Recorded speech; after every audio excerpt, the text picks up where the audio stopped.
we were and remain one with her plants. Our ways were not welcome by those who feared our power. At their hands we suffered greatly. Through their words we were reviled. It is now time for you to remember the truth and cast aside their lies. We are rising. The men created their own gods, forever reminding Mother that she too must bear her burdens. These gods, made in the image of men, feared Mother. They sought to rob us of our rightful inheritance, that of the green world.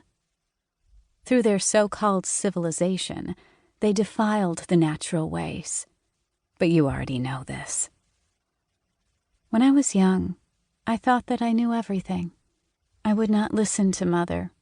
She knew that my willfulness needed to be tempered through experience, so she did not interfere with my foolishness.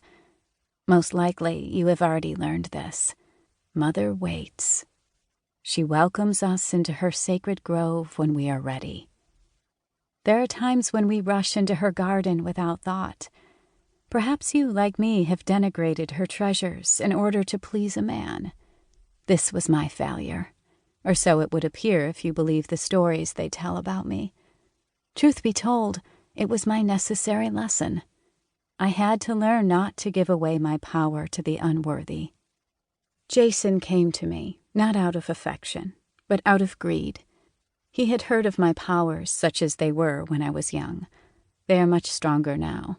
Even in my youth, they were considerable. Jason's gods preyed upon his ambitions.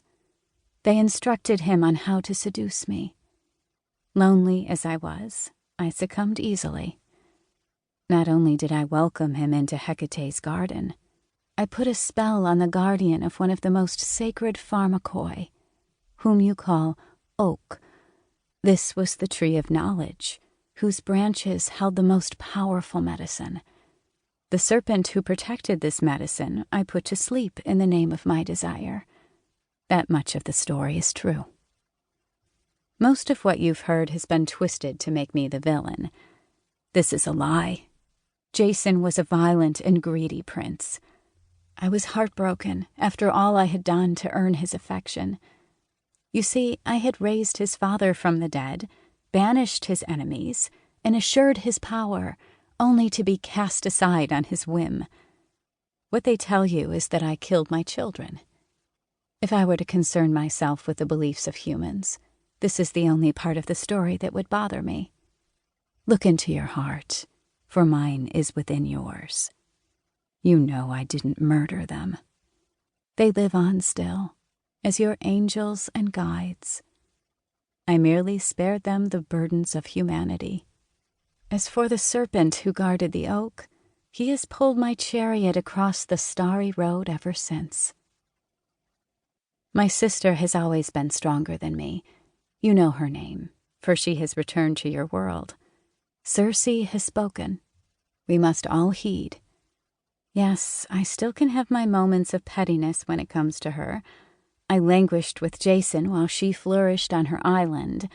She would tell you how she suffered at the hands of men, the stories she spins of Odysseus, the web of deception he spun around her until she no longer knew her own name. Her son, too, lives on. I will say this of my sister. Her medicine is that of revelation. She didn't turn men into pigs. They had always been so. Same thing for that maiden who was a monster in disguise. There are those who have spoken ill of Mother over the centuries, the same sort who spun their false myths of me and Circe. They created their false religion to control us, and they sought only to destroy the medicine of the green world. They tortured and murdered her children. We were forced to protect ourselves. That time has passed. Now the time has come for you to remember the magic, the medicine, and the mystery. Return to Mother's garden. Medea. 2. Nissa. The call. I enter as Nissa, hesitating, stopping to take in the beauty that surrounds me.